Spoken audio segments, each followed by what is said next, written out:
that would come across as important for you in your exams. Of course, the clinical aspect, practical, the examination aspects of the baby that you would have done multiple times in case presentations are of utmost importance. But it is also important to update ourselves with some interesting new trials which have been the reason for a lot of practice changes in neonatology. So I'm going to try and discuss some of the recent trials in the following broad headings, starting from the labor room, neonatal resuscitation trials that have modified the way that we look at respiratory support in preterm neonates, and various definitions of bronchopulmonary dysplasia, and how we are learning to sort of prevent or treat BPD better. Then we shall be discussing about recent evidence in enteral feeding and necrotizing enterocolitis, something about PDA, retinopathy of prematurity, perinatology, as well as about neuroprotection and management of asphyxia in term neonates.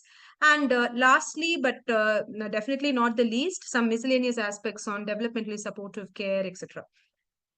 So I'll begin with the first area, which is on resuscitation, wherein let's begin with the management of newborns born through meconium stain liquor.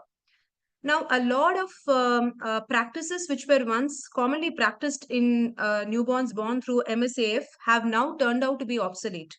So these are mentioned in the boxes on the left side. So we begin with amnio infusion, which was practiced for many years based on some initial evidence and a Cochrane review by Hofmeyer, which showed that infusing IV fluids into the amniotic cavity to kind of dilute the meconium could be used as a strategy to prevent severe forms of meconium aspiration syndrome or asphyxia, especially in centers with poor intrapartum fetal heart rate monitoring. But now this has become obsolete after a large RCT in NEJM refuted any role of amnio infusion in prevention of MAS or in prevention of asphyxia in newborns delivered through meconium stain liquor. A similar practice, which was earlier practiced and has now been shown to be obsolete, is the suctioning of the pharynx at the time of delivery of the shoulder. And here you can see the diagram, the figure from Bain's randomized control trial. This is, of course, not very recent. This is published in Lancet 2004. It randomized newborns born through meconium stain amniotic fluid to be randomly assigned to either oropharyngeal suctioning at the time of shoulder delivery versus not. And it did not find any significant difference in the overall incidence of meconium aspiration syndrome in both these groups. So it kind of showed that there is no effective role of oropharyngeal suctioning at the time of shoulder delivery. This also goes with our physiological understanding that in most of the times, meconium aspiration syndrome actually happens in utero or intrapartum and not really following the delivery of the baby. So most measures to suction out the baby's pharynx or suction out the trachea post-birth are generally proving to be futile. Then we had another large study that looked at the postpartum tracheal suctioning, endotracheal suctioning for vigorous newborns born through meconium stain liquor. So at that point of time, the NRP was still recommending that every baby born through MSAF should undergo endotracheal suctioning, whether or not the baby was vigorous or non-vigorous. So we all know that a vigorous newborn is defined as a newborn who has a heart rate more than 100 per minute, good muscle tone, and good respiratory efforts. Now, Wiswell's large RCT published in 2000 was one of the first trials to show that there is no role for routine postpartum endotracheal suctioning in vigorous newborns born through meconium stain liquor, and hence this practice was again taken away from the the resuscitation guidelines. And it took us some more years for gaining the courage to move away from endotracheal suctioning in non-vigorous newborns born through meconium stain liquor. So this was Wiswell's and similar RCTs which compared regular tracheal suctioning versus no tracheal suctioning and regular care in vigorous babies born through MSL. And finally, these were the important trials that very boldly took up the non-vigorous newborns born through meconium stained liquor and compared endotracheal suction versus routine care in the form of the regular steps of resuscitation, such as initial steps followed by post-operation of pressure ventilation. And they found that there was absolutely no difference in the incidence of meconium aspiration syndrome, in mortality, or in the incidence of perinatal asphyxia. So this was summarized as a Cochrane review in 2021. And notably, you can see that the RCTs that were a part of this Cochrane review were all from India, including a large trial from Lady Hardinge Medical College, where Sushma Nangya ma'am was the primary principal author. Probably because of the large incidence of babies born through inadequate intrapartum monitoring, and probably because of the high incidence of meconium stained liquor, these RCTs were still feasible in India, and we are still awaiting whether there are studies from the Western literature which also recommend against the role of endotracheal suctioning in non-vigorous newborns born through MSAF. But this practice has already been removed from the ILCOR guidelines based on the Indian literature. Another kind of new intervention in the delivery room, which was tested in this randomized control trial, the SAIL trial, which looked at sustained aerations in preterm newborns, was published in the JAMA 2019. So this was a study that enrolled preterm babies and randomized them to regular sustained inflations versus the standard resuscitation. So sustained inflations were provided using a TP's resuscitator, and they were used for delivering high peak inflation pressures for a sustained or a prolonged inspiration time, which could vary between 10 to 15 to as long as 20 to 25 seconds. So it was believed that providing sustained inflations in preterm newborns may result in improved respiratory outcomes in the form of reduced need for surfactant, reduced need for ventilation, and eventually might lead to a reduction in the incidence of bronchopulmonary dysplasia. Quite surprisingly, this study, the SAIL study, in which Dr. Harish Kriplani was the principal author, surprisingly found that the incidence of death, which you can see in the fourth square and the 95% confidence intervals represented by the line, is actually significantly increased in the sustained inflations group. In other words, the study actually favored the standard resuscitation over sustained inflation intervention in terms of improved survival in the standard resuscitation arm. Now, whether this happened because of an increase in the incidence of air leaks, pneumothorax, pulmonary interstitial emphysema due to the intervention was not very clear, because none of these other outcomes seem to have significantly gone up. Except for a kind of borderline increase in the milder grades of intraventricular hemorrhage with sustained inflations. There was no other significant difference. But following the SAIL study, most of the units and most of the guidelines have now dropped this intervention of attempting to provide sustained inflations in the delivery room for preterm infants requiring respiratory support. The other important area where there has been a lot of evidence is on cord care in the delivery room. Now, here we have evidence coming from preterm infants and evidence from term infants. We all know that today the WHO recommends the use of delayed cord clamping in both term and preterm newborns who are born vigorous for at least 60 seconds. The ILCOR guidelines recommend that there should be at least a 30 seconds, if not 60 seconds delay in the cord clamping in both vigorous term and preterm infants. So this change in practice came from number of studies, number of randomized control trials performed in preterm as well as term population. The Cochrane review of studies that evaluated delayed versus early cord clamping in preterm infants showed that delayed cord clamping was associated with a lower need for transfusions for anemia, lesser incidence of intraventricular hemorrhage, lower risk of necrotizing enterocolitis, and lesser hemodynamic stability and need for inotropes or fluid boluses, without any increase in mortality or increase in the harm of severe intraventricular hemorrhage. So we have the benefits in the form of lesser anemia of prematurity, lesser transfusions, lesser IVH, NEC, as well as better hemodynamic stability and lesser need for inotropes. So delayed cord clamping is something that has come up with a lot of advantages in the preterm population. There was a little concern whether this might increase the incidence of neonatal hyperbilirubinemia because of the placentofetal transfusion of another additional 20 to 30 ml of blood.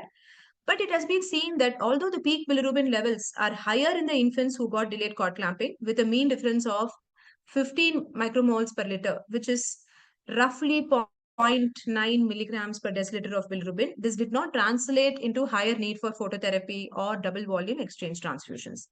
Likewise, it also did not translate into higher polycythemia requiring partial exchange transfusion. There have been multiple benefits in form of better cardiac output, better SPC flow, and other physiological benefits in preterm infants with delayed cord clamping. Now, in the term neonates, we are not really looking at problems like necrotizing enterocolitis and intraventricular bleed, but delayed cord clamping is also very useful in term neonates, wherein the additional blood that is transfused from the placenta provides additional 40 to 50 milligram per kg of iron. Babies who have received delayed cord clamping have 100 grams higher mean birth weight. They may have higher neonatal hemoglobin concentrations with a weighted difference of around 2.17 grams per deciliter. They also have higher ferritin levels, which is an important marker of iron stores that is sustained until around 4 to 6 months of age, but not beyond that. Although they may have a slightly higher requirement for phototherapy, these are all extremely tangible benefits and exciting benefits for a hugely iron deficient country like ours, a malnourished country like ours, where an additional iron load of 40 to 50 milligram per kg, and additional ferritin load can be an important step for preventing subsequent anemia in infants. The summary of delayed cord clamping is that it does not increase any of the adverse effects in mothers, such as postpartum bleed and the need for uterotonic drugs like oxytocin, which is the biggest worry of obstetricians. In term neonates, we see increased cord or neonatal hemoglobin in day one and higher ferritin levels, which are sustained until around 6 months of age, but not beyond, and may be associated with improved cognitive scores as seen in one study that looked at long-term neurological outcomes. And in the preterm population, delayed cord clamping is associated with a significant reduction in need for transfusions, intraventricular bleed, NEC, without increasing any of the adverse effects like significant hypobilirubinemia. Now, an important study in this domain is the Australian Placental Transfusion Study, or the APTS study, that compared early cord clamping at 10 seconds versus delayed cord clamping at around 60 seconds. It found that the incidence of death or major disability occurred in 29% of the infants in the DCC arm versus 34% in the immediate clamping arm, which was statistically significantly different. And this is one of the notable studies showing that the combined outcome of a major hard outcome in the form of death or major disability was significantly lower with this single important intervention in the delivery room. Another important area in the delivery room evidence is the role of early CPAP. And all of you should be aware of these three important landmark studies. The COIN trial from Australia, which compared CPAP or intubation in preterm newborns born between 25 to 28 weeks of gestational age, and found that CPAP was as effective as intubation. The support trial, which was a 2x2 factorial design randomized control trial, which concurrently compared CPAP versus intubation as well as low versus high saturation targeting. So there were two different comparisons done within the same trial, and this study included preterm infants between 24 to 27 weeks of gestational age. And the delivery room Vermont Oxford network trial, which again evaluated the role of prophylactic CPAP versus CPAP with additional surfactant added in the form of three different groups or interventions. Now, all these studies showed that up to 50% of infants can be averted from intubation and can also be deferred from the need for surfactant replacement therapy with the provision of early CPAP in the delivery room. And this has also become one of the standard delivery room interventions across the world.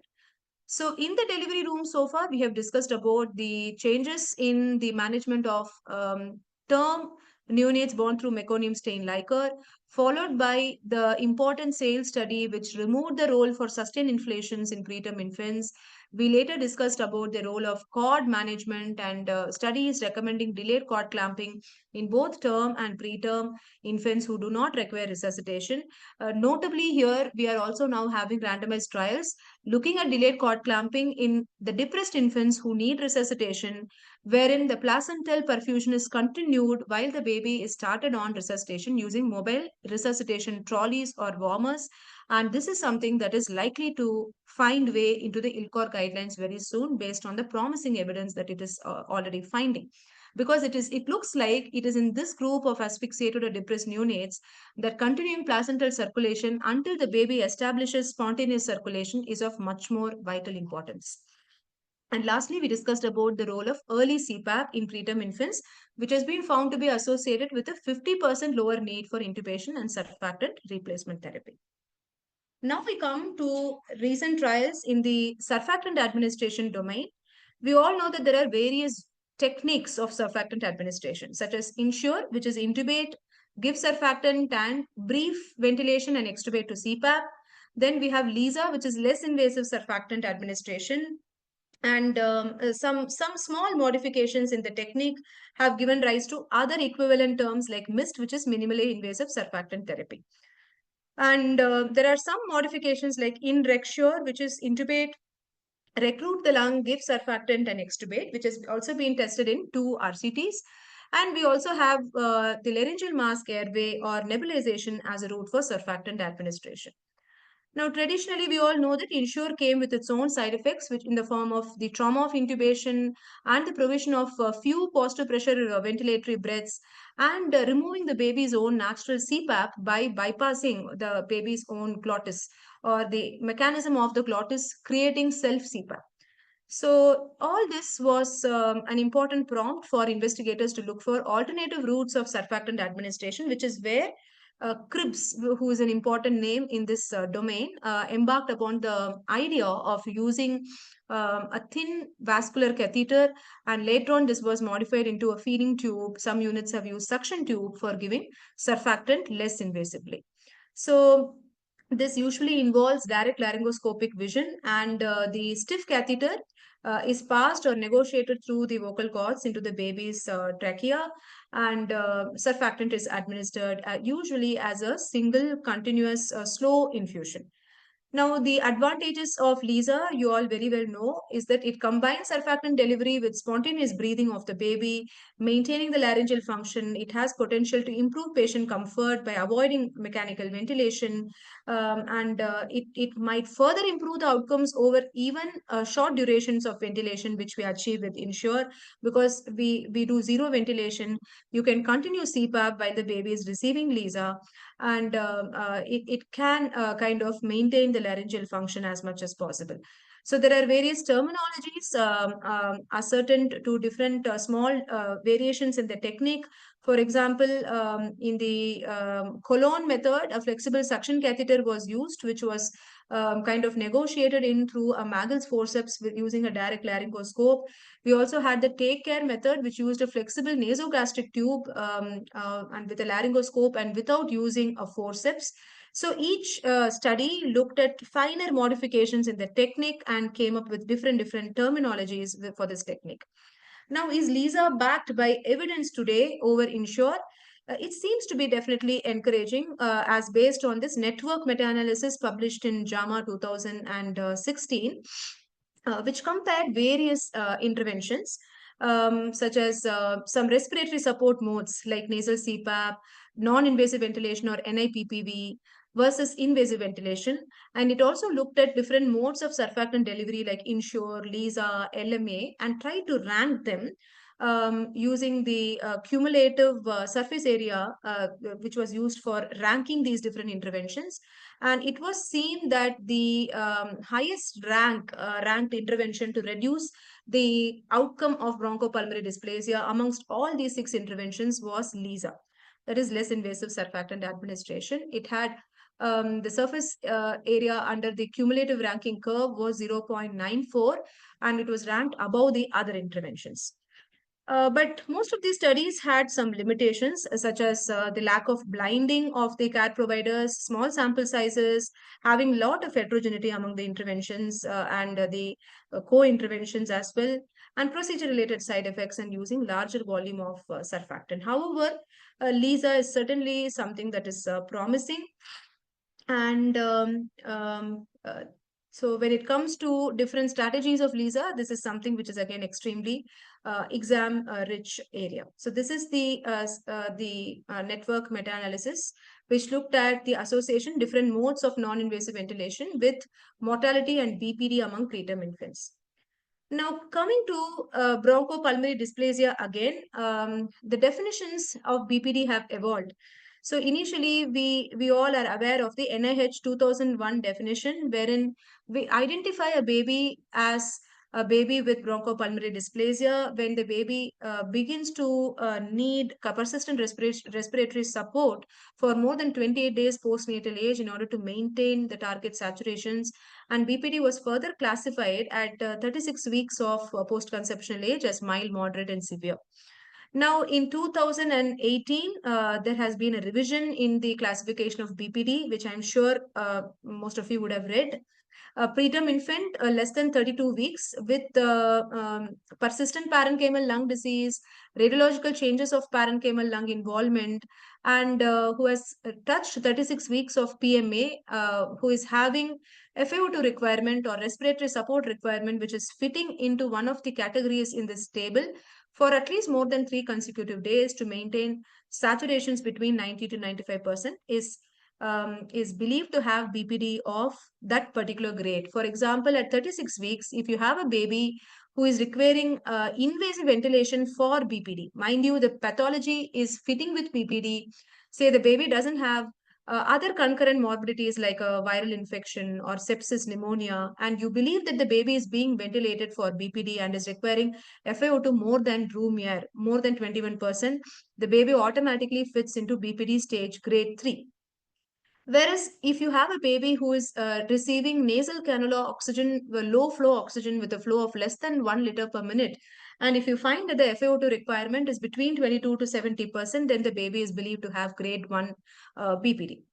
Now, in order to capture those babies who have died early, that is between 14 days and 36 weeks of PCA, post-conceptional age, owing to persistent parenchymal lung diseases, but who did not really meet the criteria for classification at 36 weeks of post-conceptional age, the classification has also added a connotation category grade 3A to kind of include those babies who could have died because of BPD, and hence they have tried to remove deaths due to other concurrent morbidities like sepsis, NEC, and IVH, etc. So those babies who died due to persistent parenchymal lung disease could have also succumbed due to BPD, and these babies are also captured under the grade 3A of this NICHD 2018 classification. This is quite different from the earlier NIH classification, and you can appreciate that the gestational age more than 32 weeks has been completely removed from this classification because we seldom or we never see babies more than 32 weeks going on to develop BPD. So few questions, and maybe I can request some of you to write the answers in your chat box. So which is the ventilation strategy that results in reduced BPD?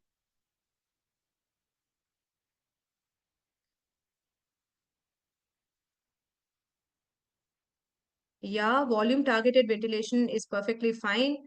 So if I had to ask you a non-invasive ventilation strategy that reduces BPD, what would your answer be?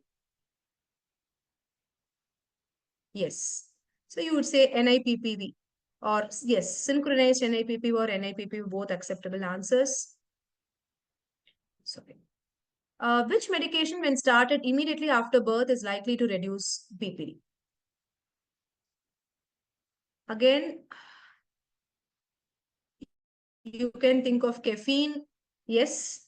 Is there any postnatal steroid that when started early in life is found to reduce BPD?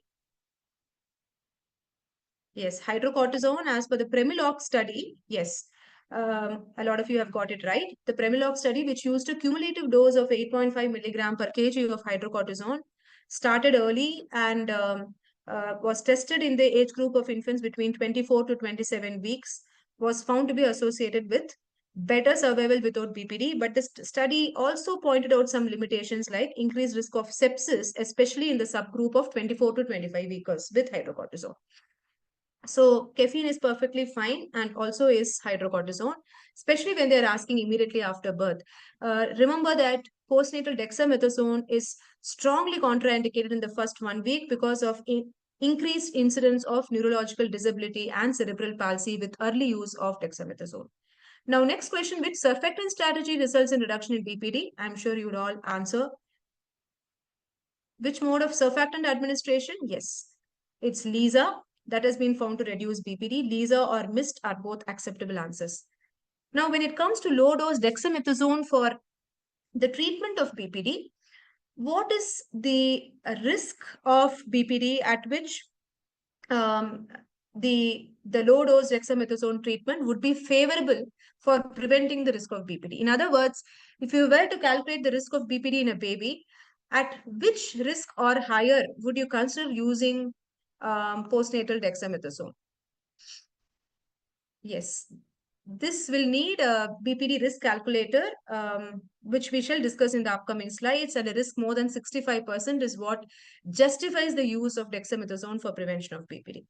Now, the common regimens used for treatment of BPD in terms of dexamethasone regimens are DART. DART is one of the common regimens, and this uses, yes, dexamethasone. Perfect.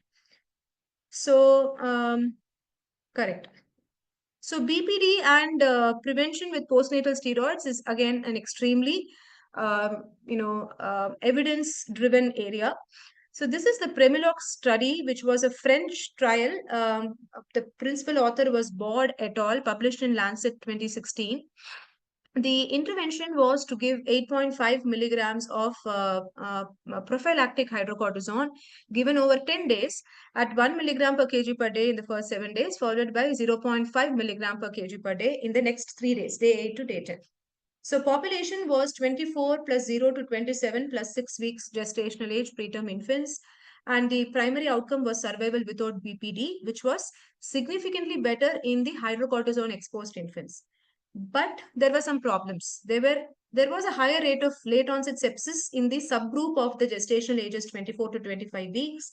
And it was also seen that the babies who had received hydrocortisone did not really eventually escape from the subsequent need for late use of dexamethasone. So it was kind of difficult to conclude whether this can be uniformly recommended. Also, you must all know that hydrocortisone, when concurrently used with indomethacin in the first week, is associated with a higher risk of SIP or spontaneous intestinal perforation.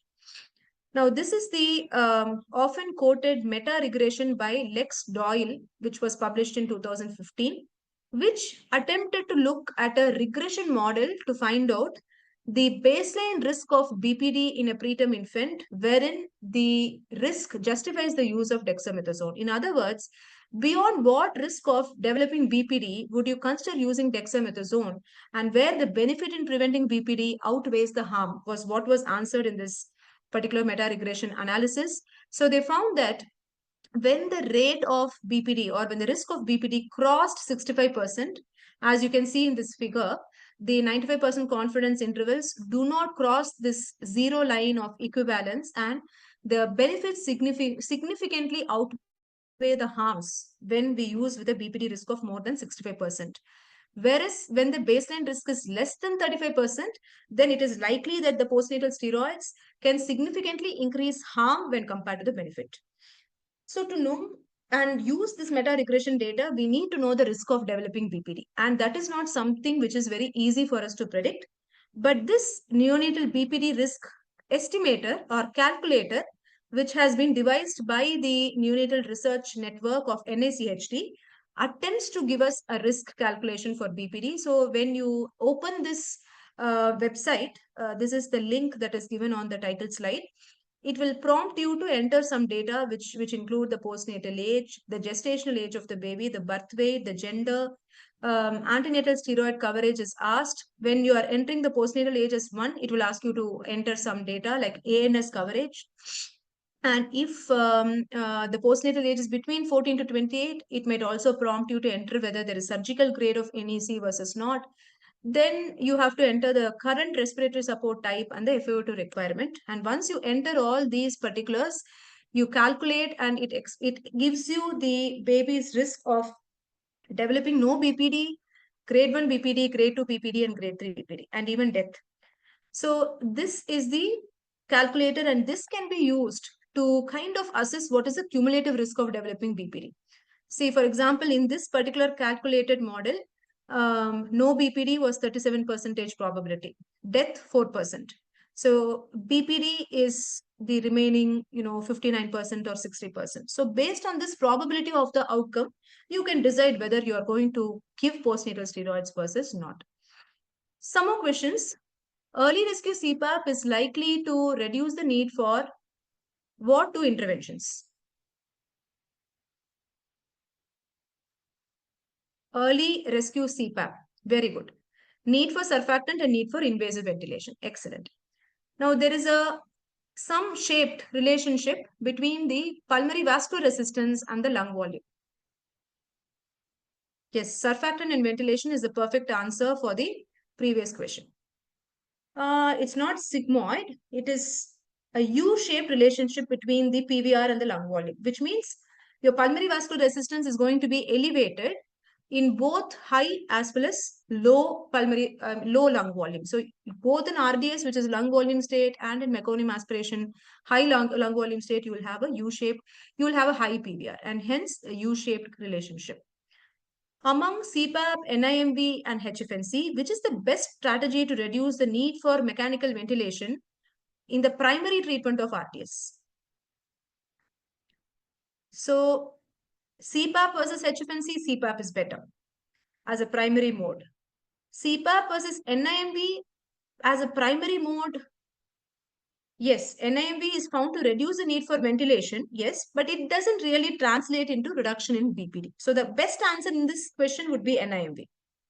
Now, is HFNC as effective as CPAP in the treatment of preterm infants for which condition? Is it primary RDS? Is it apnea? Is it post-extubation? Where is HFNC found to be as effective as CPAP? Yes, perfect. It's post-extubation support. Now, last question. For preterm infants born below 26 weeks with RDS on CPAP, surfactant is recommended at what FiO2 threshold? I'm sure all of you would have read the European consensus guidelines for management of RDS. Yes, spot on, 30%. Okay, so these are all some other areas where the recent evidence has evolved. This is a summary of the Cochrane evidence on early and late postnatal steroid. Early defined as less than 7 days, less than 8 days, and late is more than equal to 8 days. Now, in both these groups, there is a significant reduction in CLD or death or CLD combined. But early PNS, as you can see, is associated with many more side effects. Hyperglycemia, hypertension, GI bleeding perforation, as well as higher risk of hypertrophic cardiomyopathy, abnormal neurological examination, CP, and combined outcome of death or cerebral palsy. This is a busy slide and a summary of the evidence in postnatal steroids utility in the early use versus late use based on the type of steroid like dexamethasone, hydrocortisone, again when used early, when used late. To summarize, early steroids, be it dexamethasone or hydrocortisone, dexamethasone particularly is associated with higher risk of adverse effects, GI bleeding, and neurological side effects. Hydrocortisone not as bad as dexamethasone. However, in terms of efficacy, it looks like hydrocortisone doesn't fare as well as dexamethasone because most babies treated with early hydrocortisone eventually may end up requiring rescue dose of dexamethasone for established bronchopulmonary dysplasia. Now, late use of dexamethasone has been found to reduce the risk of BPD as defined as oxygen requirement at 36 weeks and also combined death and BPD.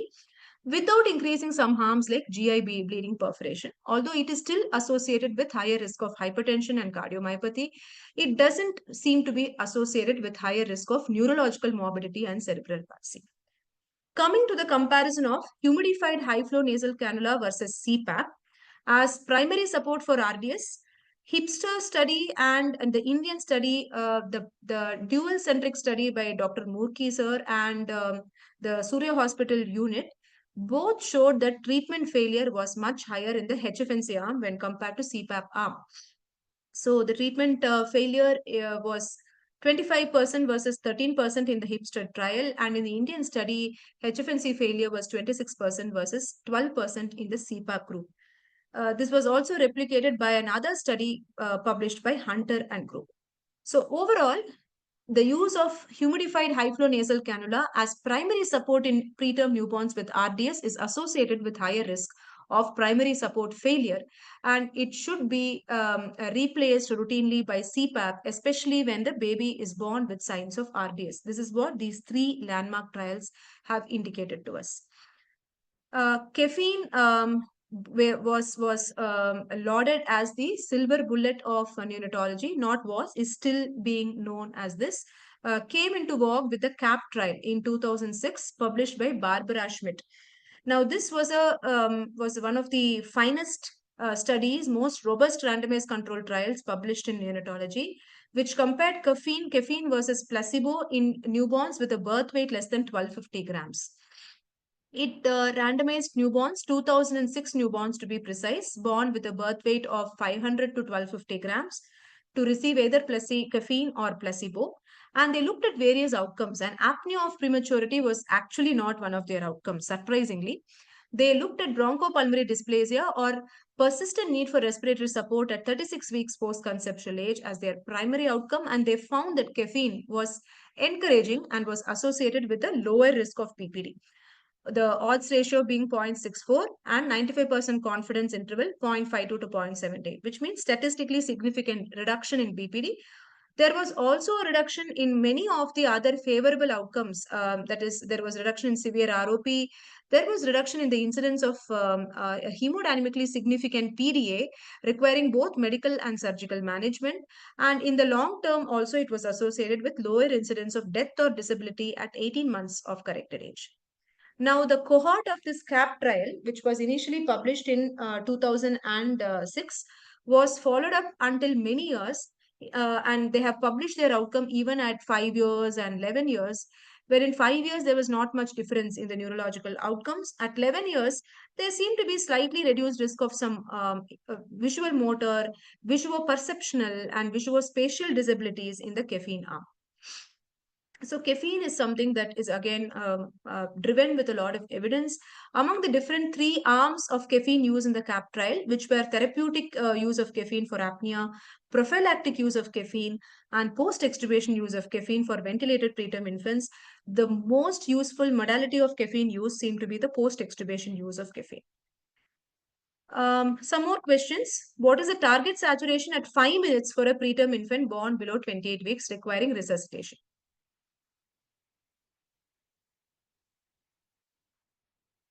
Yes. So the saturation targets are not different for a preterm vis-a-vis a term infant. So like we say for a term infant where the 1 minute saturation target starts from 60, 65 and then every minute it goes up by 5% target ranges. The 5 minute saturation target would be 80 to 85% even for a preterm infant. Stop Rock and Boost 1. These are two important saturation targeting randomized control trials. Which saturation target did they establish is not good for stable preterm infants? Question is what saturation target was not good? So remember that the Stop Prop trial as well as the Boost one were older trials. They are not the same as the Neoprom trial. The Neoprom trial was the trial that looked at 85 to 89% versus 90 to 94%. And they found that 85 to 89% was worse because it was associated with more mortality. But these two studies looked at slightly higher saturation targets. They looked at 91 to 94 versus 95 to 98. And they found that 95 to 98 was also bad because it increased the risk of BPD as well as ROP. Now, the saturation targets recommended now based on neoprom trial is, you all know, 91 to 95%. This comes from the neoprom study. And the third epidemic of ROP supposedly that is now being seen in India is happening because of increased survival in extreme preterm infants. So it is said that there are multiple epidemics that happen in ROP. So initially it happened because of the inadvertent use of oxygen. Now it is happening because of, although there is awareness, there is increasing survival among extreme preterm infants. Hence, we are seeing the epidemic of ROP that we are currently seeing in India. The lower saturation targets group in the neoprom trial had higher rates of mortality. I'm sorry, the answers are here, as well as NEC and PDA requiring surgery. So here, just a reminder that the Stop Drop and Boost one were the earlier studies that looked at slightly different saturation targeting. And both these trials fairly concluded something similar. They said that when compared to a higher saturation target of 96 to 99%, comparing a modestly lower saturation target, which is around 90 to 95%, was associated with a lower risk of developing ROP and developing bronchopulmonary dysplasia. Then later, we had the NeoProm study, which is a network, which is an individual patient meta-analysis, which was a pre-planned meta-analysis with 5 randomized controlled trials, which were conducted with a similar protocol. And these had a saturation target of 85 to 89% versus 90 to 94%. And they found that the group where saturations were targeted between 90 to 94% fared better with lower mortality, although they were associated with higher ROP. But ROP being treatable, it was still recommended that that saturation target is more preferable. Okay, we'll move on now to enteral feeding. Please note down if you have questions. I'll definitely come back to them at the end. Now, in enteral feeding or in nutrition, again, we have some interesting newer studies. So we all know that the concept of mother's own milk being the best milk is something that is universal, which is non-controversial. The next best choice is pasteurized donor human milk, followed by infant formulas, either enriched formulas or preterm formulas or standard or term formula. Wherever possible, we try to use either mother's own milk or mom, followed by PHDM. Now, how early can we start feeding? Again, you all know that minimal enteral nutrition defined as enteral feeding volumes of 10 or 20 ml per kg is almost universally safe across gestational ages, even for a baby who is born less than 28 weeks. Now, the next question here is about the escalation of feeding, which was attempted to be answered with the SIFT trial. So this SIFT trial, which is a speed of increment of feeding trial, was a 2019 RCT that randomized preterm babies to either a slow increment regimen, which was defined as 18 ml per kg per day increment versus a faster increment, which was 30 ml per kg per day. Now, interesting thing about SIFT trial, which was something in contrast to earlier feeding advancement studies, was that they enrolled a lot of babies who were born ELBW baby, who were born extremely preterm, and babies with abnormal Dopplers, which was very kind of daring for them to do because 35% of their population included these babies. And what they found was that there was no difference in overall in the survival and moderate to severe neurological disability. This was what they took as their primary outcome, surprisingly again, and not NEC. And they found that even the necrotizing enterocolitis, which was one of the discharge outcomes, was not significantly higher in the faster increment group, which is the 30 ml per kg per day advancement of feeding group. So NEC incidence was 5% in the fast increment group and 5.6% in the slow increment group, not significantly different. What is more beneficial for all of us is that the median time to reach full feeding was 7 days in the fast increment group and 10 days in the slow increment group. So you could achieve full feeding 3 days earlier if you gave a 30 ml per kg per day advancement without increasing the risk of NEC. And this also reduced the median duration of parenteral nutrition, that is TPN, from 11 days to 9 days in the slow and the fast increment group. So what more are we asking for? We are achieving full feeds early. We are achieving removal of parenteral nutrition early by 2 to 3 days without increasing the risk of NEC. And this has also been proven to be safe in ELBW, extremely preterm babies with Doppler abnormalities. Now, Indian study by Sushma Nangia ma'am's group from LHMC went one step further and they evaluated ETEF, which is early total enteral feeding, in 180 stable preterm infants between 28 to 34 weeks without any Doppler abnormalities, where they said from day one, from the word go, we will start the baby on full enteral feeding in the intervention group versus the conventional enteral feeding increment of 20 and then 40, 60, 90, etc. in the other standard group. And again, what they found was very surprising. They found that in the early total enteral feeding group, the incidence of NEC was just 1.1%. It was significantly lower than the conventional enteral feeding group. And of course, as expected, clinical sepsis, culture positive sepsis was significantly lower in the early total enteral feeding group. We have another group that has also worked on this and has published their work in 2019, which also compared early total enteral feeding versus conventional enteral feeding in a similar but not maybe the same gestational age group of babies. The average gestational age was 31 weeks, 32 weeks in these two arms. Now, again, they found that the babies did not have increased risk of necrotizing enterocolitis with the early total enteral feeding. In fact, they had a lower risk in this study as well. So these were babies between 750 and 1250 grams birth weight. And this was a study published by Modi et al. In 2019. So what we know from all these studies is that you have the option of starting with minimal enteral nutrition and you can rapidly hike up the enteral feeding as far as the baby is clinically stable by 30 ml per kg per day, attempting to reach full feeds by at least day 5, day 7 in a VLBW baby or day 10 to day 14 in a ELBW baby. Now, there are some units that have actually tried complete enteral feeding from day one, provided the baby is more than 28 weeks gestational age, with no Doppler abnormalities and with no hemodynamic instability. But this is something that needs repeated or consistent evidence in its favor. Now, the other kind of area where there has been a lot of research is probiotics. So, what all outcomes are found to be lesser with probiotics, or probiotics are useful in reducing which are the major morbidities that we are thinking about? Yes, necrotizing enterocolitis, but more recently, they have also been found to translate into reduction in something else, which was not seen earlier. Late onset sepsis as well. So not only necrotizing enterocolitis, but also sepsis and all-cause mortality.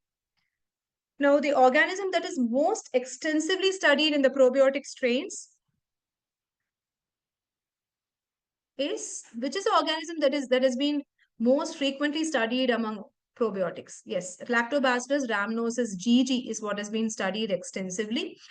And now we also have some data about prebiotics. Now, what are prebiotics? They are non-digestible carbohydrates that are present in human milk, which is the most abundant prebiotic that is present in human milk. Yes, HMO or human milk oligosaccharide. So this is a combination of multiple complex molecules like galactosyl oligosaccharide, fructosyl oligosaccharide, etc., etc. And there are other molecules which have been found to enhance the growth of favorable microorganisms. Okay, which is the most important cellular mediator of inflammation in NEC? Or what is the most important receptor that has been linked with inflammation as a mediator for NEC? Yes, TLR4 or toll-like receptor 4 is the most important cellular mediator for the inflammation. And there is a dose-dependent effect of mother's milk on some neonatal morbidities, which means the higher the volume of mother's milk we give, the the greater is the percentage reduction in these morbidities. What are those morbidities? Yes, sepsis and NEC. So these are all, again, interesting questions. So probiotics, it is also found to statistically significantly reduce late onset sepsis and all-cause mortality. Yes. Now, probiotics, where are we? There is extensive literature and evidence from multiple RCTs. There are at least 30 RCTs, and in this systematic review, which is still 7 years old actually, which showed reduction, 43% reduction in NEC, 23% reduction in deaths, and 12% reduction in sepsis. Is it also true for the low middle income countries? Yes. The systematic reviews, which only looked at studies of probiotics in the developing countries, also substantiated all these benefits. So then, which strain is better? It has been seen that the multi-strain probiotics are more effective. The odds ratio for reducing NEC is more attractive with multi-strain probiotics at 0.36. With single-strain probiotics, it seems to be lesser. Also, for reduction in mortality is more attractive with the multi-strain probiotics. If it is a single-strain, lactobacillus-based probiotic had a borderline effect on necrotizing enterocolitis. So there are various proposed regimens for the use of probiotics, and this is one that has come from Girish Deshpande in 2011. He recommends that we use at least 3 billion organisms, 3 into 10 to the power of 9 organisms per day, preferably as a single dose. The combination should at least contain lactobacillus or at least one strain of bifidobacterium species. Lactobacillus DG alone may not be effective. The neonate should be started on probiotics as soon as the baby is ready for enteral feeding, preferably within the first 7 days, and should be continued until 35 weeks of corrected age.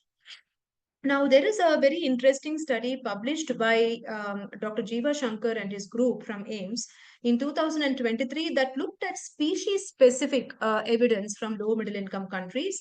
And this is what they found, that a combination of these 4 strains, which they call B3IL, 3 strains of bifidobacterium, longum, bifidum, and infantis, and 1 strain of lactobacillus, which is acidophilus, may effectively reduce all the 3 outcomes of interest, that is mortality, sepsis, and NEC. And among the single probiotic species, it seemed to be Bifidobacterium lactis, which may reduce the incidence of mortality and NEC. But none of these combinations or the single strain alone probably are available in India at the moment. So this is a very interesting strain-specific data on probiotic. Now coming to the other area, which is supplements and fortification. You all know that breast milk alone, even at maximal enteral intakes, is inadequate to meet the macro and the micronutrient requirement of preterm infants. All of you must know the ESPGHAN 2022 recommendations, which steps up the macronutrient goals slightly from 110 to 135 kilocals. It is made at 115 to 140 kilocals per kg per day.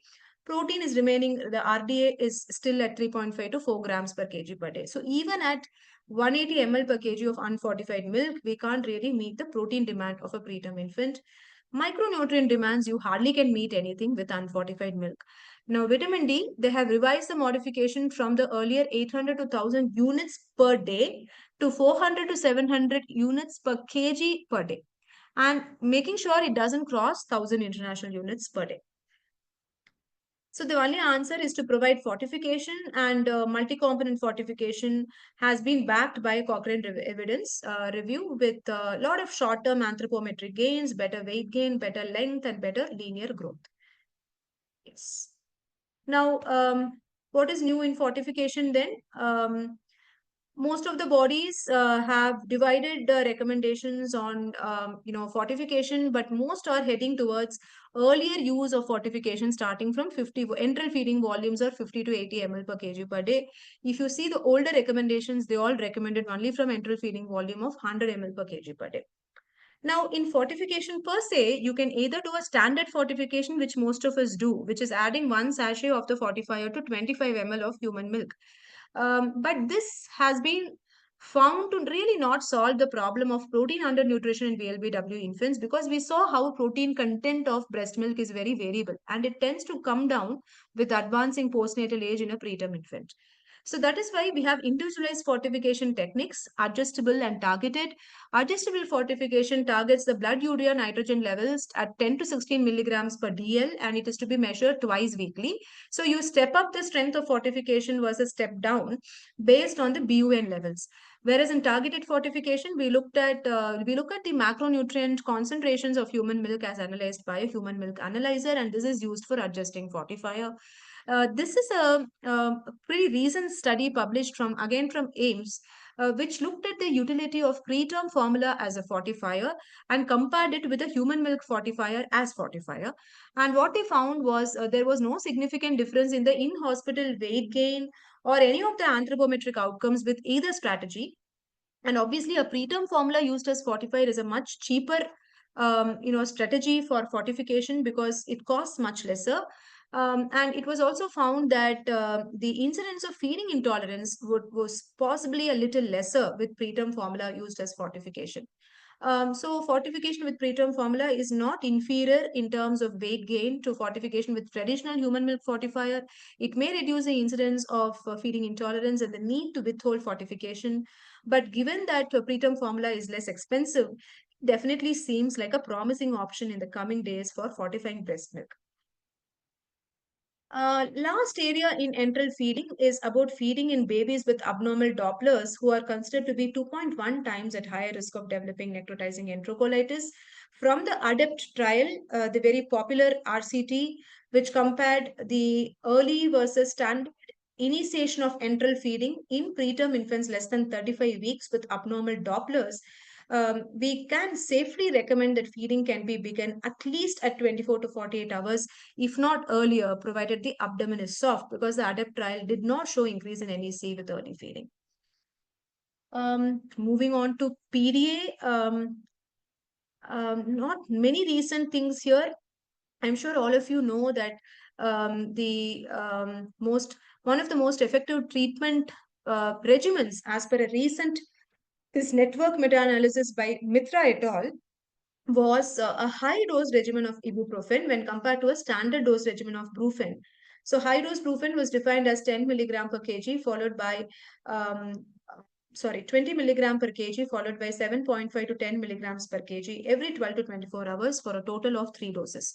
So it has been seen that probably using a high dose ibuprofen regimen can be working more favorably when compared to a standard dose brufen regimen. The dosing regimens we have discussed, and then staging system is something that we should all know. This is Patrick McNamara's PDA classification from 2009, which not only looked at the transductal diameter as assessed in the short axis parasternal view, but also looked at various markers of pulmonary overcirculation such as LA by AO ratio, LV by AO ratio, E by A ratio, and markers of systemic hypoperfusion like the percentage of retrograde diastolic flow in the descending aorta. Moving on quickly to ROP, you all know the pathogenesis, I'm sure pretty well. So there is a phase of increased oxygen supply to the fetus who comes out and becomes exposed to the hyperoxic environment, which suddenly cuts down the supply of VEGF, followed by a phase of relative hypoxia where there is brisk VEGF secretion or synthesis leading to neovascularization, heralding the onset of abnormal immature retinal vessels and the risk of traction and retinal and vitreous hemorrhages. So, what is new in ROP? Anti-VEGF therapy such as bevacizumab has been found to be promising in the treatment of ROP when compared to the more traditional laser therapy because it promotes the ongoing retinal vascular growth and retinal development in contrast to laser, which kind of shuts down the upcoming retinal growth and can lead to tunneling of the visual field of vision. So the first big landmark trial on the VEGF antagonist came from the BEAT ROP trial published in NEJM. Now this trial evaluated 300 eyes, as would generally be called in most of the ROP trials. You randomize eyes to the intervention versus placebo, and the intervention here was intravitreal bevacizumab, which is a VEGF antagonist, compared to conventional laser therapy to look at adverse retinal outcomes, which means the cumulative of all the bad retinal outcomes or unfavorable retinal outcomes. And what they found that was that in zone 1, especially the use of bevacizumab was associated with a much higher incidence of no ROP in follow-up when compared to the conventional therapy with laser. In zone 2 ROP, the difference was not very significant or striking. So it seemed that in zone 1 or in the most posterior forms of ROP, it was advantageous to use bevacizumab intravitreally versus the conventional laser therapy to achieve a better success rate to treatment. But the problem is with the use of bevacizumab, you may have some degree of somatic suppression of the growth factors, which we don't clearly know what can be the adverse effects associated with it. And also, there is also worry that there could be a delayed recurrence of ROP, particularly when we give VEGF antagonists. The Rainbow trial is a more recent trial that had 3 comparisons. It looked at another VEGF antagonist, which is ranibizumab, at two different doses, 0.2 milligram and 0.1 milligram. These were two different interventions, and this was compared with the traditional laser therapy as an open label randomized controlled trial for the treatment of retinopathy of prematurity. What they overall found was when compared to laser therapy, the odds of treatment success was much better, was statistically significantly higher with ranibizumab 0.2 milligram dose. This was 2.19 times associated with treatment success when compared to the traditional laser therapy. And even with ranibizumab 0.1 milligram, the treatment success rate was 1.57 times higher, but this was not statistically significant. So it looked like ranibizumab at 0.2 milligram intravitreal doses is again promising when compared to laser therapy and is overall associated with higher treatment success. But there were some important differences between the Rainbow trial and the BDROP trial. Both of them looked at anti-VEGF agents, but we can't directly compare bevacizumab and ranibizumab. The Rainbow trial included all types of early treatment ROP, defined as type 1 ROP. So you all might be knowing what type 1 ROP is. For example, any ROP, any stage of ROP associated with plus disease in zone 1 is taken as type 1 ROP. Whereas, in contrast, in the BTROP trial, they only included stage 3 with plus disease in zone 1 or posterior zone 2. So, there were slight differences in the inclusion criteria as well as in the interventions in these two studies, as well as the duration of the follow-up. So, overall, what we see is that there is no significant difference between the cryolaser therapy when compared to the anti-VEGF therapy with the structural outcome of partial or complete retinal detachment. But there is some sort of low certainty evidence pointing towards a lesser risk of high myopia after 12 months of therapy with the anti-VEGF therapy. So one of the important complications that we see after ROP treatment is myopia because of the shrinking of the globe. This particular complication seems to be somewhat significantly lesser with the use of anti-VEGF therapy, but with most of the other structural complications, we could choose one over the other. There are some advantages of using bevacizumab in the zone 1, stage 3 with plus disease form of ROP. There is also a newer drug, intravitreal pegaptanib, which in conjunction with the laser therapy can reduce the risk of the retinal detachment as well as the risk of recurrence of ROP. So overall, the VEGF antagonist when used as monotherapy may reduce the risk of refractive errors during follow-up during childhood, but doesn't really reduce significantly the risk of retinal detachment or recurrence of ROP in infants with the treatable type 1 ROP. So we've discussed about ROP treatment, the recent trials, and we are going to conclude with the last two areas on perinatology, that is management of mothers, and the last one on the miscellaneous areas, and I think on asphyxia as well. So which steroid for mothers is better? So it's a big time question, dexamethasone or betamethasone. There are very few head-to-head comparison trials, and Asteroid was one of them. It compared maternal IM dexamethasone versus IM betamethasone before preterm birth. They did not find any significant differences in the neonatal outcomes. The incidence of hypertension was slightly more with betamethasone, and cesarean section was again slightly more with betamethasone. So no significant differences with either steroid, but because of the lack of availability of the beta acetate phosphate preparation, we are still recommending dexamethasone as per the Indian Government of India recommendations. Now, aspirin was a trial that looked at low dose aspirin for prevention of preterm delivery, a very important trial by Hoffman et al. For all of us to remember. This was a multi-country, double-masked, placebo-controlled, randomized controlled trial. It randomized pregnant mothers started from 6 plus 0 weeks, very early in pregnancy. They were all enrolled between 6 to 13 plus 6 weeks of pregnancy. So early use of aspirin versus placebo, low dose aspirin as an oral tablet of 81 milligrams. And what did it find? It found an overall 11% reduction in the cumulative incidence of prematurity. Aspirin stands for aspirin supplementation for pregnancy indicated risk reduction in nulliparas.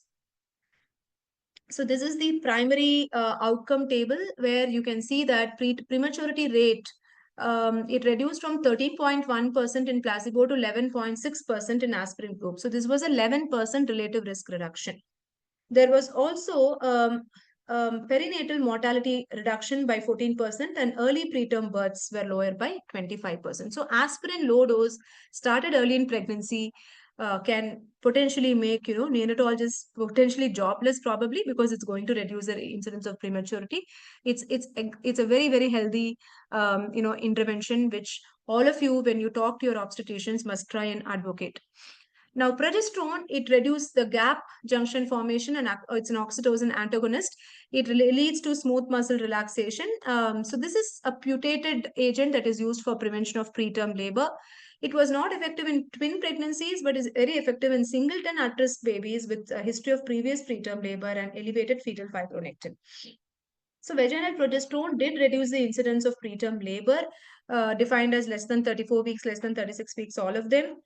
Another intervention that is found to reduce preterm labor is the use of cervical encerclage, especially when there is short cervix and when there is previous history of preterm labor, then cerclage is proven to be beneficial. Now, coming to neuroprotection. So first, some questions to break the monotony. What is the sign of on MRI, which is an important outcome of a long-term neurological deficit in HI?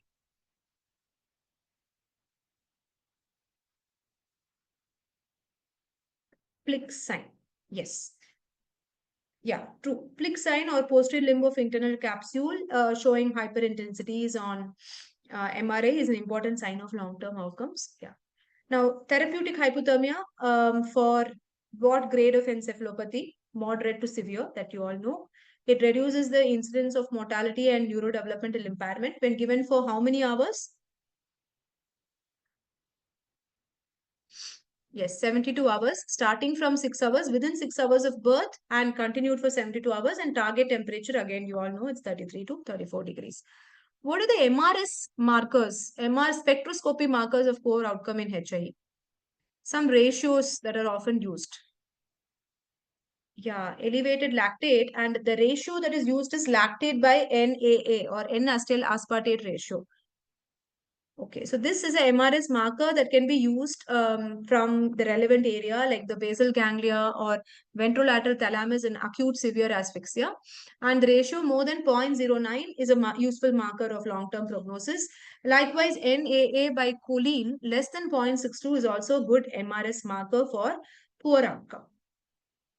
Okay. The most researched drug that is likely to be added to TH to improve the outcomes in HIE, there are few add-on adjunct therapies, to therapeutic hypothermia.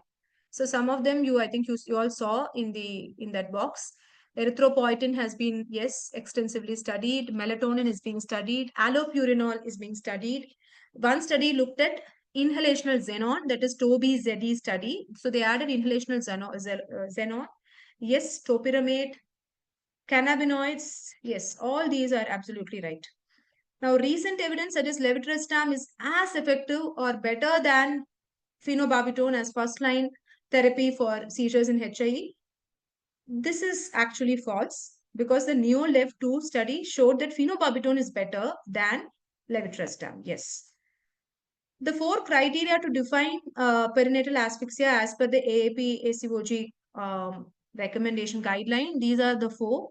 Umbilical cord acidosis, pH less than 7, Apgar score less than 3 at 5 minutes, neurological manifestations of HIE, and the presence of multi-organ dysfunction. In this context, you may be asked about the HELIX trial, which was a study which compared therapeutic hypothermia versus standard care in asphyxiated term newborns who were delivered at 6 high-volume centers in low middle income countries, including India, where ICH Chennai, Calicut Medical College, these were all centers that had enrolled their newborns.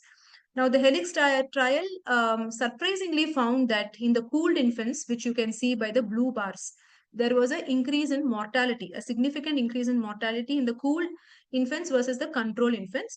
And there was no significant difference in the other outcome, which was death combined with disability. But it was shocking to see that death was significantly higher in the pooled infants in the HELIX trial. So, based on this HELIX trial, the investigators or the authors did try to recommend that therapeutic hypothermia is ineffective and is potentially harmful in LMIC countries, and it invited a lot of controversy. There were some significant limitations of the HELIX trial. They did not necessitate the presence of severe metabolic acidosis in the cord gas because of the practical recommendations. So we don't really know the evidence of perinatal asphyxia in the enrolled infants. And there was also inclusion of more outborn infants with subacute or partial prolonged hypoxia. These infants could not have benefited from therapeutic hypothermia and may have potentially had some of the adverse effects. This also kind of got aligned with MRI findings reporting more white matter injury in the helix trial infants, which is usually not seen in term infants with hypoxia. It is usually seen with preterm infants with HI. And 70% of the included infants in helix trial were outborn. So that might have impacted their initial transport, stabilization, the timing of initiation of hypothermia. And they had an early seizure at randomization also, which was probably started after the initiation of secondary phase of injury. So, due to various factors, it is believed that the helix trial is not really representative of therapeutic hypothermia utilization, even in the low middle income countries, because it came with lots of limitations. So, based on the helix trial, we don't have to give up the practice of providing therapeutic hypothermia, even in our units, provided we give appropriate supportive care, provided we do case selection appropriately, we follow the other criteria for choosing the right patient for cooling, we are quite validated in providing therapeutic hypothermia. The other neuroprotective mechanisms include erythropoietin. These are all the different mechanisms and some studies which have shown that erythropoietin may be associated with improved long-term outcomes in infants with moderate as well as with severe hypoxic ischemic encephalopathy. These are studies which combine erythropoietin with hypothermia. Another important area in neurology is phenobarbital versus levetiracetam, which was evaluated by the NEOLEV trial, which is one trial that looked at both clinical and electrical seizure resolution with either of these two drugs. Contrary to what was being expected, the seizure cessation rate with phenobarbital was 80% in 24 hours compared to only 28% with levetiracetam. Levetiracetam was used with a dose of 40 to 60 mg per kg and phenobarbital at 20 to 40 milligram per kg. So this was a statistically significant outcome favoring phenobarbital over levetiracetam, and this study actually kind of gave the confidence for a lot of recommendations, including this International League Against Epilepsy, to continue to recommend phenobarbital as the first line anti-seizure medication in neonates with seizures. Two, three other kind of interesting areas. This is the PLANET trial that compared the threshold for platelet transfusion. It compared platelet transfusion less than 25,000 platelet count versus less than 50,000 in preterm infants less than 34 weeks. So this was the comparison in PLANET trial.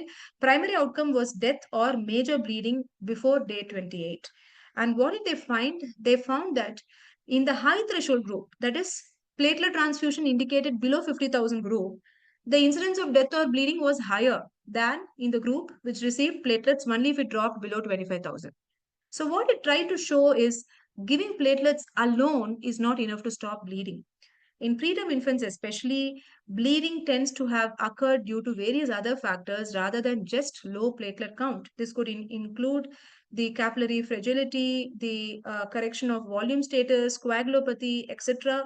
And also notably, there was a kind of increase in the incidence of, there was survival with bronchopulmonary dysplasia seemed to be significantly higher, 63% versus 54% in the high threshold group. So if platelet transfusion was given repeatedly, it is possible that due to volume overload, the risk of BPD was also probably going up.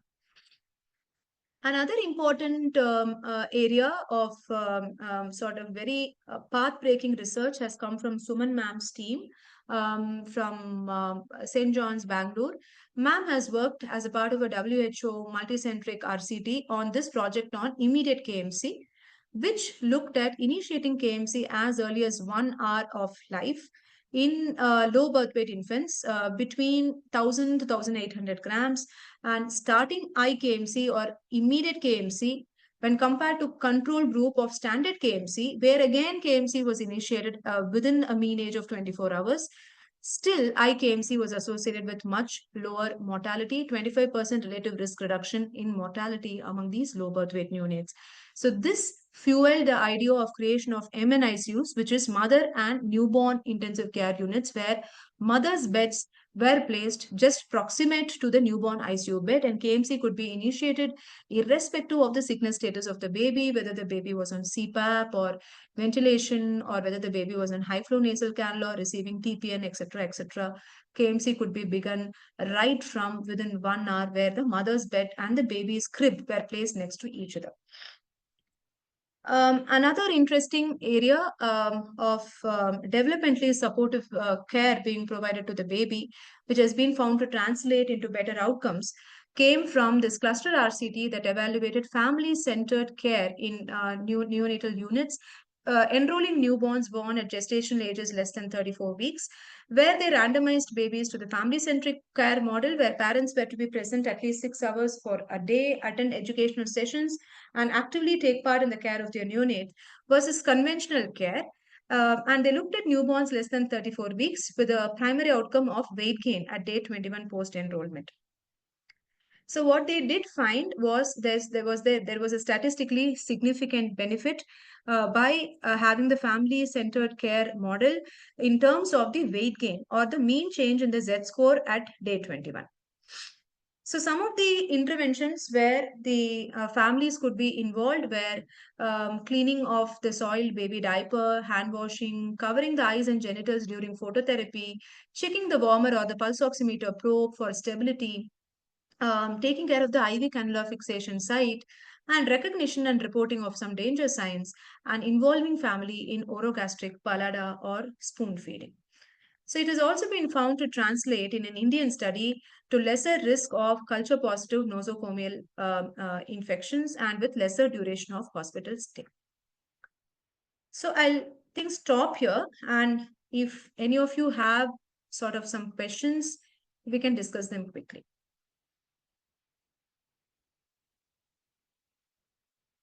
I know there are pretty much many more recent studies which we could not have discussed today, but this was more like a primer in some important areas, and you can always follow it up with more reading. For example, we didn't really discuss the blood transfusion thresholds studies. We have the Iowa trial by Bell, as well as another study by Haresh Kriplani on blood transfusion thresholds. So there are many more such areas, but for want of covering most of the important areas in one class, we have chosen some important areas today.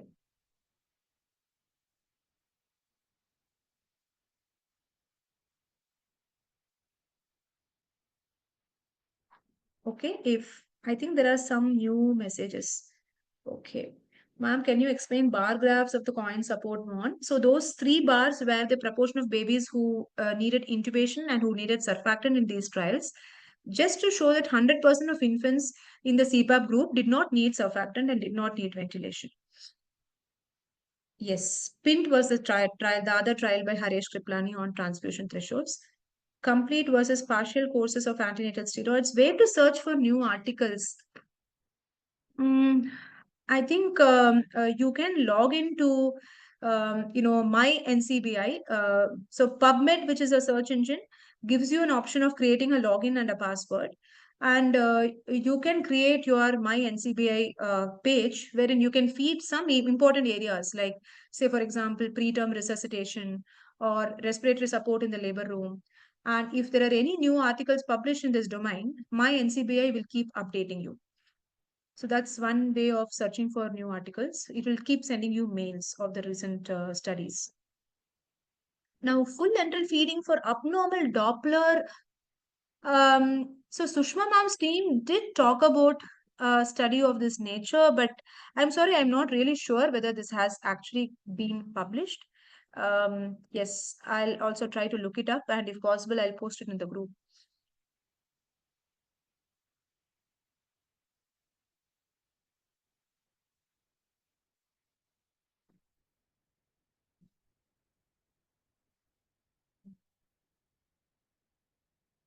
NRP related questions.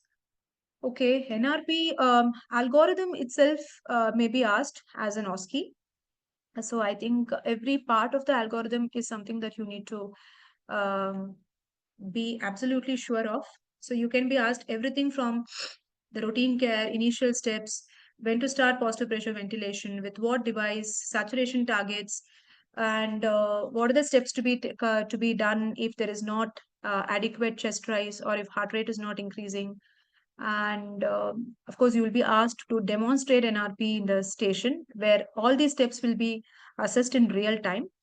Um, so saturation targeting, ventilation correction, when is the threshold for intubation, chest compressions, what are the things to be ruled out if the baby has persistent bradycardia, debriefing post NRP, all these can be asked as questions. It's a very question rich area, and more importantly, demonstration is very important when it comes to NRP. Partial versus complete course of antenatal steroids. Again, I'm not sure if evidence even recommends partial course of steroids. Obviously, it's something which is being done very off-label.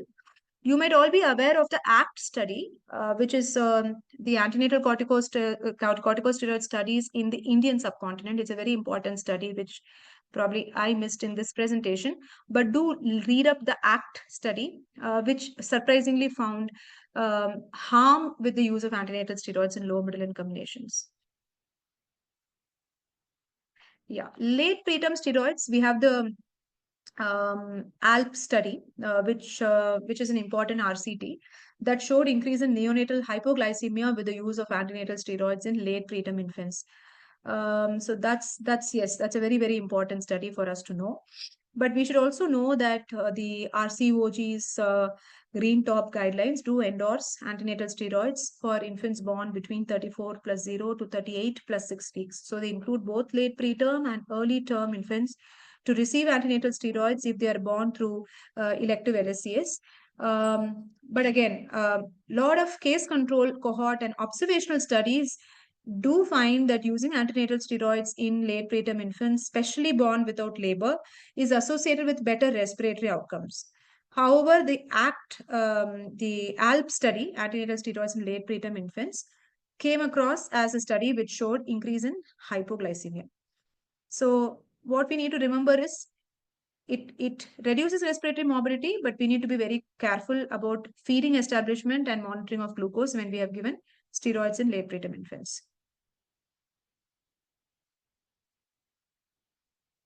Yeah, PDA, there are lots of studies like the baby Oscar and period tolerance study. You really need to go through their inclusion and exclusion criteria. So they all come back to different philosophies: early targeted screening and establishment of a HSPDA, whether treatment improved outcomes versus whether it did not improve outcomes. Lot of controversies there. But what is definitely true is in less than 29 weeker babies, definitely there seems to be a role for early targeted echocardiographic assessment and early identification and subsequent management of a HSPDA. In babies, generally babies more than 29 weeks or more than equal to 30 weeks of gestational age, you can wait for clinical manifestations of PDA to present themselves and then consider treatment versus echocardiographic treatment. Well, that is what seems to be the overall consensus. So ventilation wise, in high frequency, yes, there are plenty of studies on early versus prophylactic versus rescue. What is the key is prophylactic HFO again has not been backed by too many favorable outcomes.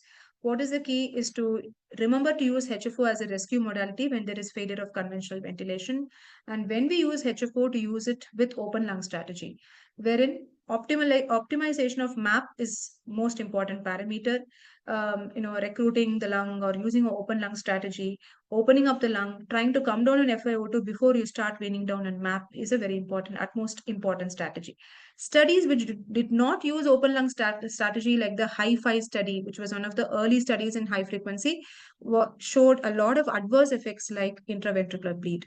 So that itself is evidence in favor of open lung ventilation.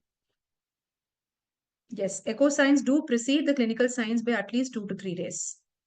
So that's what primary or prophylactic HFO, not very encouraging.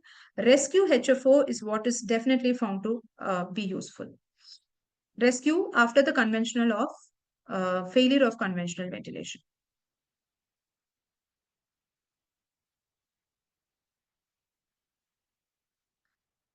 So I'll hand over back to you, Dr. Shaurya, and thank you so much for making me a part of the session. All the best, everyone, once again. Yes. Thank you so much, ma'am. These are all valuable insights and last minute revision for many of our candidates. So, all the best, everyone, and thank you for your time, ma'am. This is quite extensive, and we should break it down into multiple points and be relevant in the exam. Thank you so much. Any more comments, please feel free to ask. Thank you, ma'am. Thank you, Dr. Shurya. Thank you, Sarita ji, and good luck, everyone. Thank you, Dr. Shaurya. Bye-bye. Bye, ma'am. Good night. Thank you, everyone.